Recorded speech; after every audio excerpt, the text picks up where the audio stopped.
Yo, what up, girl? Okay, so I'm back and I'm ready to serve you a nice hot and spicy platter of... Wait, what are we doing again?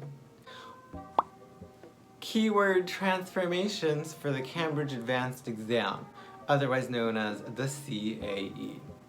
And by the way, look who's wearing a real shirt today. See, I feel like people don't believe I'm a teacher because I never wear teacher clothes, but look, I can look like a teacher. It's like business on the top, party on the bottom. I probably shouldn't have showed you that. It's fine. We're gonna do 3 example transformations, like always. I'm gonna show you the slide. Try the 3. Remember, use 3 to 6 words for the new sentence. Make the new sentence as close as possible in meaning to the original sentence. You're just changing the grammar. And all of them are centered around using the conditional. Mostly the second or third. And why are we doing conditionals, you might ask? Because on the CAE, there is a very, very high chance that you will need your conditional knowledge in the transformations section. They almost always have one. But don't forget, on the writing section, you should also use a conditional if you can, because it's considered complex grammar. They like to see that, and it looks good. But okay, let's begin. As always, I'll give you the slide with the 3 transformations. So, step 1, try them. Step 2, listen to me, and we'll explain the answers and why we transformed the sentence and the way that we did. Oh, wow.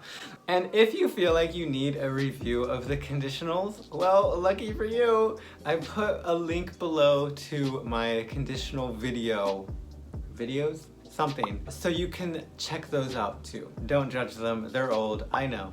And I know that they are listed as TOEIC videos, but hey, guess what? The grammar is the same, so it's okay. Have a seat. All right, here we go. So here's the slide. Try these 3, and then we'll check. Good luck, you cute little duck.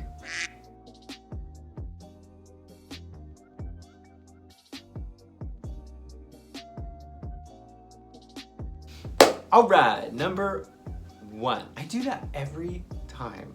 I do know my numbers 1 through 5, guys. I promise. First of all, what does this new sentence start with? What word? Yes, if. So, yes, I know, I told you already, we are focusing on the conditional.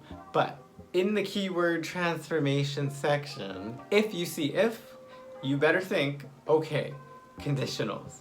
I'm gonna need to know the formulas for 0, 1, 2, and 3. The 4 basic conditionals. Then, after I realize I need to know that grammar, then I look at the original sentence and ask myself, what time? What is the timing of this sentence? Because he postponed buying the plane ticket, Charlie missed the opportunity to go to France.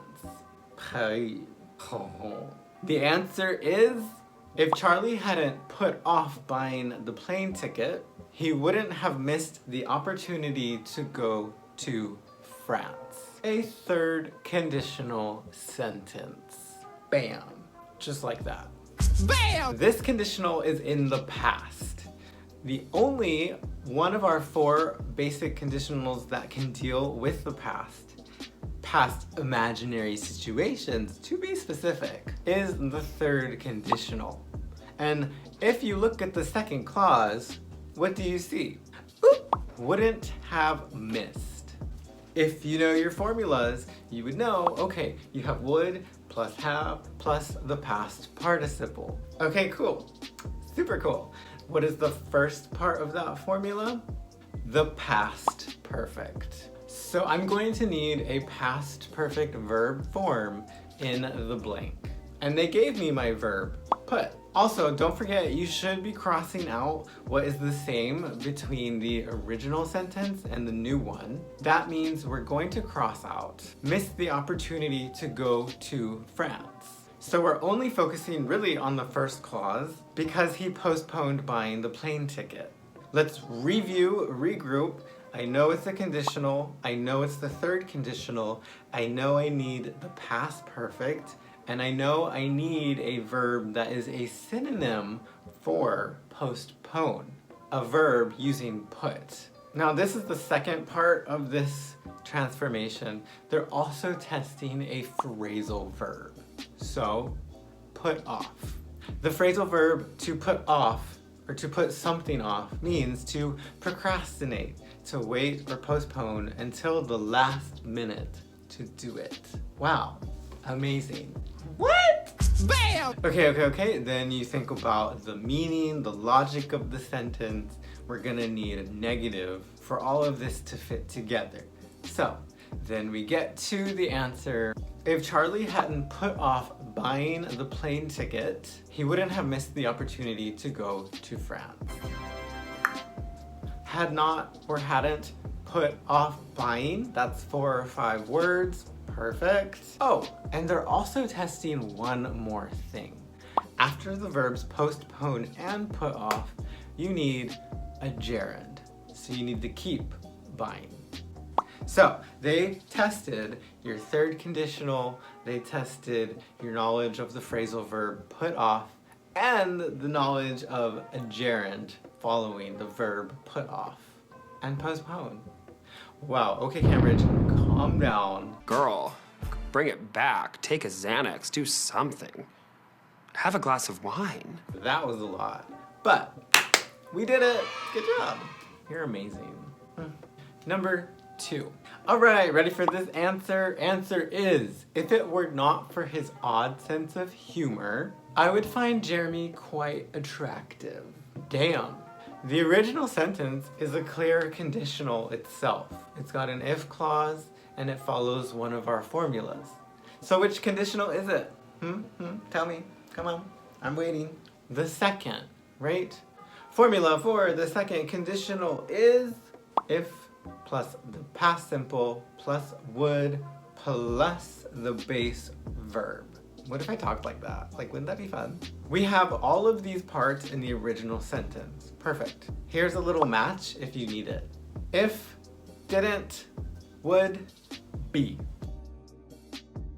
Yes, they did flip the clauses, but that's okay. The meaning is the same. You can do that with all of your conditionals.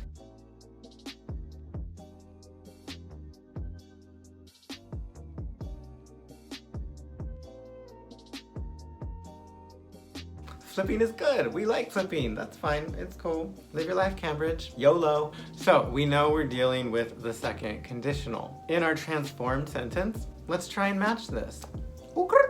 Our keyword is sense, and after the blank we have humor.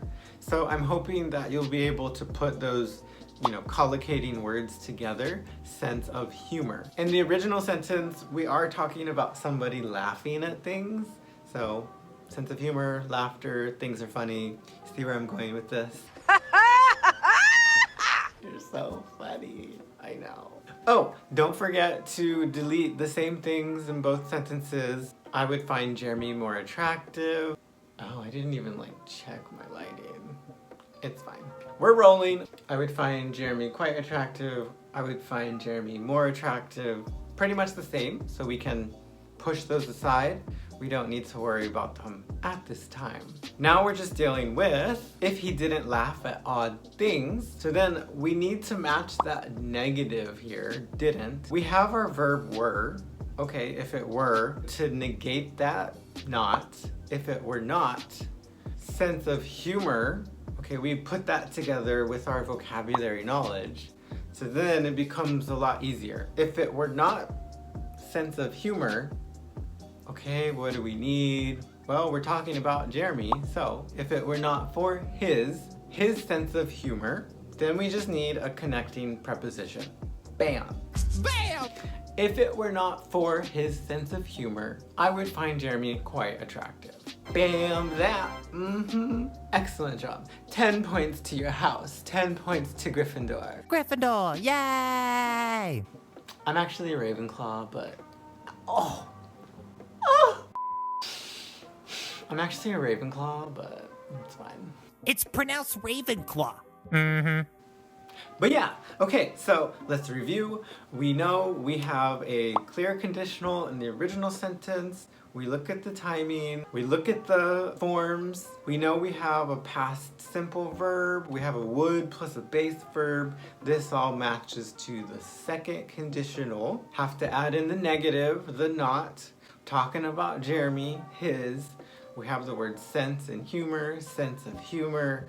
Add in the connecting preposition for. And then if we check our word count, not for his odd sense of, ooh, it's close, but it's still 6 words, so we're okay there. Boom. Mix it all together, and what do you got? A delicious, hot and spicy, tasty soup of grammar. Oh my god, ew, David! Alright, moving right along. Number 3, answer! Wait, can I just read it? I'm just gonna read it. Keyword was never, and the answer is, I wish we had never gone on vacation together because we fought all the time. Someone's really angry about this. The new transform sentence begins with I wish. Remember, or for the first time, in English grammar, wishes are in the same category, grammatically, as conditionals. Conditionals are used for imaginary situations, or at least the second and third, and wishes are imaginary and hypothetical too. So the grammar is actually quite similar. So then we're gonna follow the same process here as the other ones. What time or tense are we talking about? We're talking about the past. Okay, so we can think about our third conditional formula. What is the tense that we use? Well, we use the past perfect. We're gonna do the same thing. What? We're gonna use the past perfect as well because we're wishing in the past. Stop moving. So it follows the same situational rule as the third conditional. Wishing in the past, use the past perfect. Hypothesizing in the past, use the past perfect. It's a match. Hey. Some other examples. Wishing in the past. I wish I had studied more. Oh, I wish I had gone to the party. Probably not. Party where? Party right here with this grammar. Oh, and pause. When we make wishes in the present, just like the second conditional formula, we're gonna use simple past. Dogs. Oh my god. Woo! Some other examples. I wish I had a boyfriend. False. I wish I had $1 million. True. Like and subscribe. One day. This one, you gotta use a little bit of logic to fill in the missing words here. I wish. Vacation together. Okay, because we fought all the time. Who went on vacation together? We did. I wish we. We're wishing in the past, so we know we need the past perfect. I wish we had. Okay, we need a main verb here. Had gone on vacation, yeah? But think about the logic. This person is wishing they didn't, so I wish we had never gone. You've got to negate it somehow. I wish we had never gone on vacation together. Just make sure you're within the word requirement. I wish we had never gone on. Okay, 3 to 6 words, that's 5. Did that math right. Perf. Now also I should note about number 3, this is different than numbers 1 and 2 because numbers 1 and 2 followed the conditional formulas quite nicely. Number 3 didn't. This one was actually a mixed conditional. We used the past perfect, but in the second clause we didn't use would have in the past participle. But that's okay because we still need to recognize we're wishing in the past and we didn't have the past perfect anywhere in this sentence, so we needed that in the blank. It's more of a mixed conditional, but that's okay. Again, if you're feeling rusty,